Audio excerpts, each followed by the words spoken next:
একটা গাছের ডালে বসে গান গাইছিল এক তিতির। এক শেয়াল তাকে দেখতে পেয়ে এগিয়ে এলো তার কাছে, বলল, কেমন আছে তিতির ভাই? আহ, কি মধুর তোমার কণ্ঠ, শুনে আর থাকতে পারলাম না। ছুটে এলাম তোমাকে দেখতে। তিতির বলল, প্রশংসার জন্য অনেক ধন্যবাদ। শেয়াল শুনেও না শোনার ভান করে বলল, কি বললে? শুনতে পাই না। একটু নিচে নেমে এসে বলো না ভাই। তিতির বলল, না ভাই, আমি তো গান গেয়ে আমার বাচ্চাকে ঘুম পাড়াচ্ছি। কেন, ভয় পাচ্ছ নাকি? তোমাকে ভয় পাপ কেন?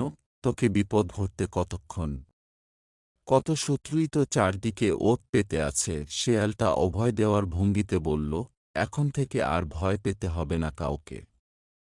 জানো না নতুন আইন জারি হয়েছে, পশুপাখির মাঝে এখন থেকে আর কোনো হিংসা বিদ্বেষ থাকবে না। পশুপাখি সব এখন থেকে ভাই ভাই। তিতির বলল, এখন আমার বাচ্চাটাকে ঘুম পাড়াচ্ছি। তুমি ভাই একটা কাজ করো, তুমি এখন যাও, ওবেলা এসো। আমি আমার বাচ্চাকে চৌবাচ্চার কাছে খেলতে নিয়ে যাব। তুমি এসো, বেশ গল্প করা যাবে।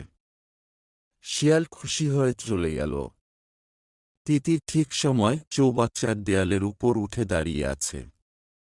এমন সময় শিয়ালকে দূর থেকে আসতে দেখে তিতির চিৎকার করে বলল, শিয়াল ভাই, আমার বাচ্চাটা খেলতে গিয়ে চৌবাচ্চার মধ্যে পড়ে গেছে, ওকে বাঁচাও। শিয়াল মনে ছিল দুষ্ট বুদ্ধি, এবার সে তিতিরকে ধরে খাবে। সে লোভ সামলাতে না পেরে তিতিরকে ধরার জন্য তিতির উপর ঝাঁপিয়ে পড়ল। তিতির ততক্ষণে উড়ে চৌবাচ্চার অন্য দেয়ালে গিয়ে বসল। আর শিয়াল ঠিক চৌবাচ্চার মধ্যে পড়ে কুপকাত। এতে আমরা শিক্ষা পেলাম, লোভে পাপ, পাপে মৃত্যু।